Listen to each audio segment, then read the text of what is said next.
Hello सांग मैंने देखु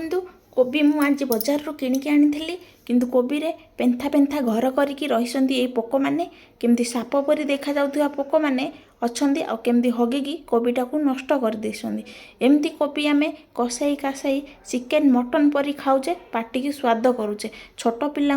आमे दौचे किंतु एमती कोबी आमे आणतु नाही आउ कोबी की खातु नाही कहीं पोक द्वारा कोबी खाइले विष हो ए विषाक्त कोबी खाई आमे मरण मुह को जाऊे किंतु एमती कोबी खाइबा द्वारा आम देह असुस्थ होता है से छोट छुआ को भी देले तांको भी देह असुस्थ होता है विषाक्त हो जाए। एमती कोबी आनिबा आ कोबी को फोपाड़िया डांग खाइबा कोबीर डांग झोल करी किंतु कोबी फोपाड़ा हवा पैसा भी लॉस से बजार रू देखिकी आणतु कोबी आ खातु किंतु कोबी खाइबा द्वारा आम देहरे एमती विषाक्त विषाक्त पोक मैंने चरी थांती। देखंतु केते बड़ बड़ पोक बसा करिकी ओहोलिकी रहिसंती तांको मानकु दया करिकी तांको बसारे रहिया को दियंतु कोबी आउ खातु नाही। जय जगन्नाथ।